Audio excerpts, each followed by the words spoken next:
on the coast of Normandy, His Majesty the King boards his cruiser, the R.F.L, to visit his troops on the Western Front. Significant of our mastery of Channel supply lines is the light escort in attendance. Only 2 destroyers and several fighter squadrons guard the royal ship as it speeds on its mission to the French coast.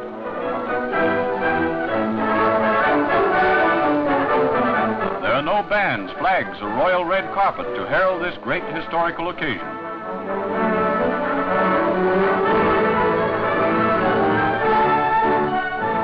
General Montgomery welcomes His Majesty ashore, where he is to preside at an investiture of heroes of the beaches.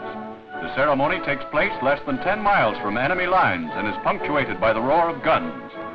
For exceptional work done during the past year in planning the Normandy attack, the commander of the 3rd Canadian Division, Major General R.F.L. Keller, receives from the King's hand the Silver Cross, investing him as commander of the British Empire.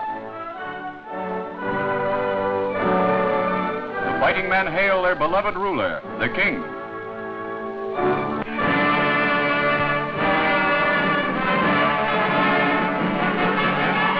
Giant Dakota planes provide the last word in casualty evacuation from Normandy. Nursing Sister Ogilvie was one of the first 2 women to fly with them to France on her vital mission of mercy. Serious cases requiring treatment from specialists are given quick diagnosis. They are tagged and loaded into the flying ambulances for speedy evacuation. Careful attention is paid to their comfort. Living under battle conditions, sleeping in slit trenches close to the roar of enemy guns, the staff of medical officers and nurses does a magnificent job. In an amazing short time after taking off, our airborne wounded are back at a base hospital. The Air Medical Service, commencing operations 7 days after D-Day, continues. It makes sure that wounded Canadians receive the best treatment that science and skill can provide.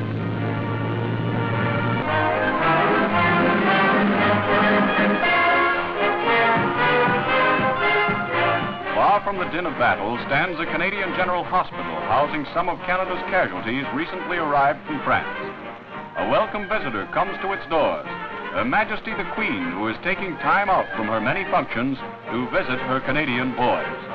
The trim, gray-clad figure with a dazzling smile wears the diamond maple leaf presented to her during the royal visit to Canada. For 3 hours in every ward, she talks to the wounded fighting men of Canada. The magic of her personality banishes all thoughts of depression. After speaking to each man individually and hearing their thrilling stories, the Queen comments briefly, "The Canadians are doing a wonderful job." She leaves behind appreciation for her kindly thoughtfulness.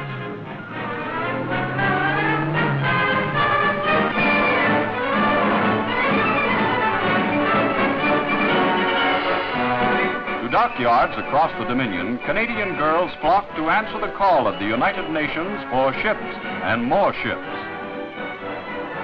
Joan Canuck has forsaken Vogue and Vanity Fair for blueprints and construction plans. The frilly dresses and fancy hairdos of pre-war days have given way to overalls and workers' caps.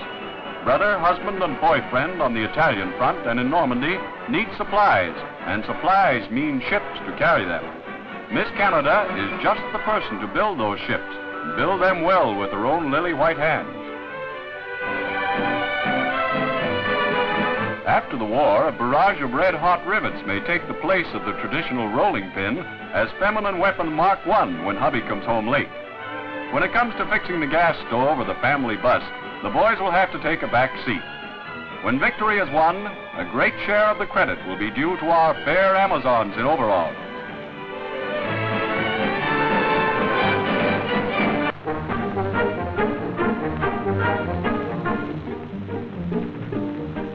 The convoy at sea represents the lifeline of our forces in the field. To maintain one fighting man in action, it requires 19 other men behind the scenes. Most of these are found handling the gigantic project of keeping the Army supplied with weapons, ammunition, and food, and the Air Force with planes and petrol. Under the Navy's protecting guns, all manner of craft are brought into use in the never-ending battle of keeping supply dumps filled. As soon as a beachhead is established, cargo vessels which are standing by commence pouring out their quota of stores.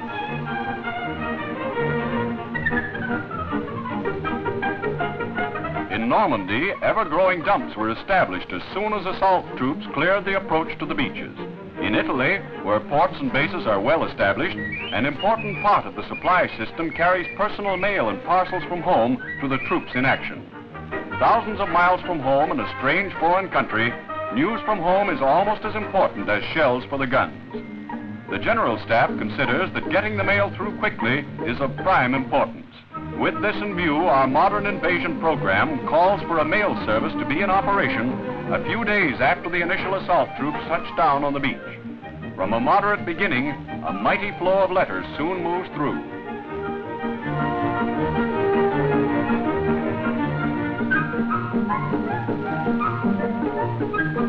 The outpouring of thousands of factories in the United Nations have been collected together in the greatest storehouse in the world. 4 years of toil and sacrifice have given us our full quota of tools to do the job.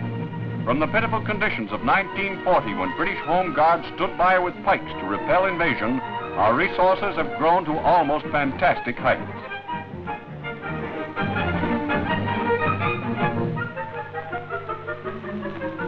Gone are the days when our fighting vehicles were numbered in dozens. Now untold transport and thousands of planes occupy hundreds of acres of space. All are ready to move into action at a moment's notice. Equipment is forever on the move.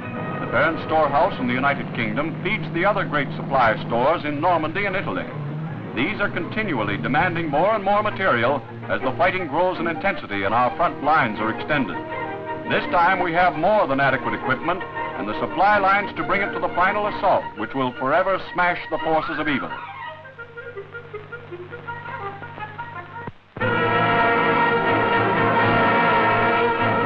Flash, an old French chateau selected as headquarters for the public relations services, comes under enemy fire. The war correspondents thought they had a nice, comfortable billet, but Jerry had the range tape. He soon livened things up with direct hits.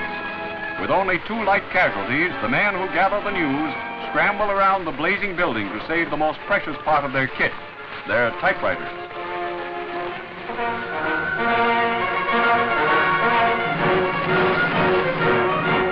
Flash! Filtering back from the front of our victorious advance, the stream of prisoners presents many problems. Beardless youths mingle with hardy veterans of the Eastern Front. With the respect of one fighting man for another, they receive honorable treatment at our hands. French peasants with years of indignity to avenge are not so particular. Some of the prisoners are badly beaten before they can be rescued by our forces. Flash! Whenever there's a road to clear or a battered town to clean up, the call goes out for the engineers. Along they come with their vehicle of 100 uses, the bulldozer. Blazing jeeps or demolished houses are the same to this ubiquitous workhorse. Manned by experienced crews, the bulldozer keeps open the road to victory.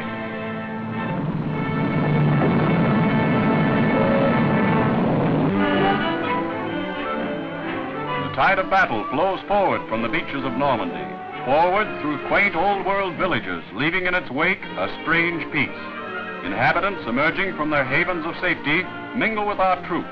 They assay the damage wrought by the relentless machines of war. Patrols move on the hunt for rations, where yesterday the chase was for grimmer spoils. Now it's a carefree moment before the next attack, when Canadian soldiers can take stock of the countryside and fortify the inner man. Like Sunday afternoon off after a hard week at the office, the lads bask in the summer sunshine. There's all the latest news to read up, experiences of action to recall, and letters to write home. The most important thing of all is rest, sleep, and then more sleep. And, of course, one must clean up a bit and get the old push bike in order, because somebody might pay a call. All visitors, however, are not welcome. When it comes to specialized pursuits like milking Bossy, the city lads learn a few tricks from their farm buddies. A few years ago in sunny Saskatchewan or rural Ontario, the citizen soldiers drew pay for doing what is now great sport.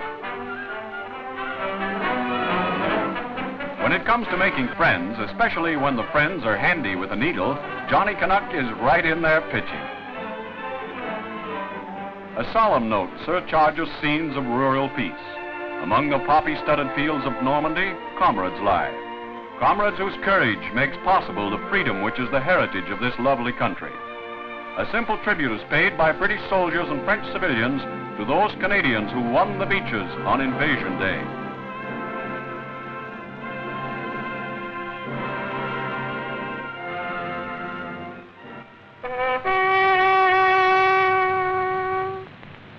They gave their all for great principles. Principles which will bring to a united world peace and freedom.